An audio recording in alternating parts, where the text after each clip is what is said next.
notamment, et puis 32 à Bordeaux, comme vous le voyez sur ces images. Des parents, des enfants, ensemble, dans les parcs. L'occasion parfois de tester le week-end, vous allez voir son autorité. Qui décide, qui commande, papa, maman ou les enfants? C'est un marronnier familial, un vaste débat qui ne date pas d'hier. Et cette question sème le doute. Selon une enquête, 2 parents sur 3 se jugent trop gentils. Grand format signé Laetitia Legendre et Guillaume Beaufils. Des jeux d'enfants. Oh, le passing que tu lui as mis, rien vu, Agatha. Et du bon temps pour les parents. S'amuser avec la console, un rituel pour Thomas et son père. Pas question pour Vincent Claudel, 41 ans, d'être autoritaire et de passer pour un père fouettard. Eh mais t'as le droit de jouer. Et rentrer à la maison avec un silence monacal, avec tout le monde qui vous attend à la cuisine en attendant de se faire disputer parce qu'on a reçu le coup de téléphone et il y a des mauvaises notes à sanctionner, ça me plairait pas. Distribuer les bons points et les taloches, ce n'est pas du goût de la famille Claudel. Les parents préfèrent le dialogue avec leurs enfants.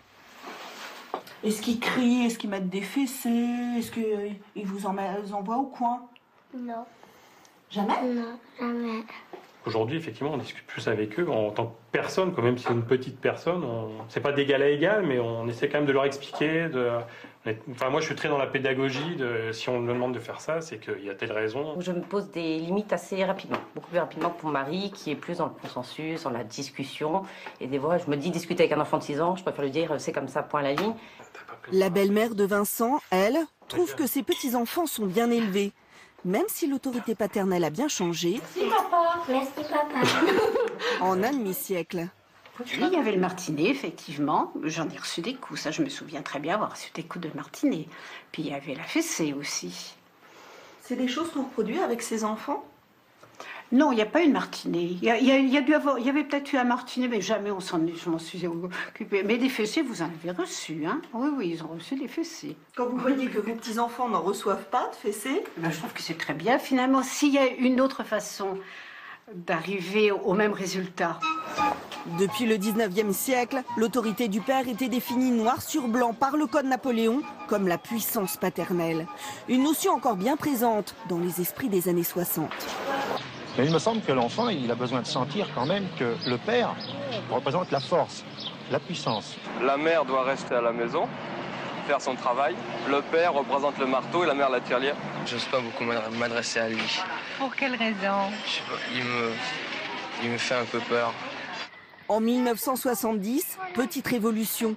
La puissance paternelle cède la place à l'autorité parentale conjointe.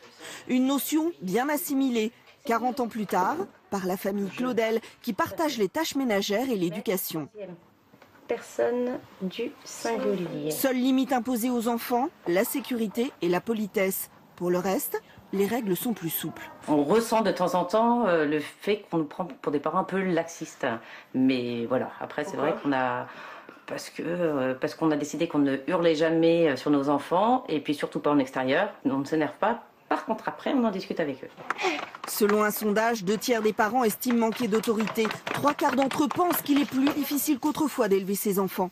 Pour cette psychanalyste, c'est l'absence de limites, le manque d'assurance qui peuvent fragiliser certains parents. L'autorité, c'est simplement être sûr de soi. Or, on est quand même dans un modèle aujourd'hui où les parents se posent tout le temps des questions.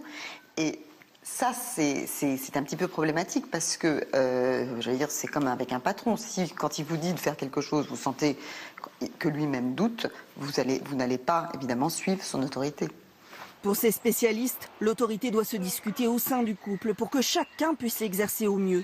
Dans une société où la famille ne cesse de se réinventer, d'évoluer, la priorité pour ses parents reste le bien-être et le bonheur des enfants. Voilà pour ce grand format. Aller au concert de votre chanteur préféré, bien qu'il soit mort, c'est désormais possible, et cela grâce au progrès de la technologie. Il y a quelques jours, le rappeur Tupac, pourtant décédé il y a 15 ans, a fait son apparition sur la scène d'un festival de musique aux États-Unis. Le chanteur, plus vrai que nature, sous la forme d'un hologramme. Olivier Sibir. C'était en avril dernier.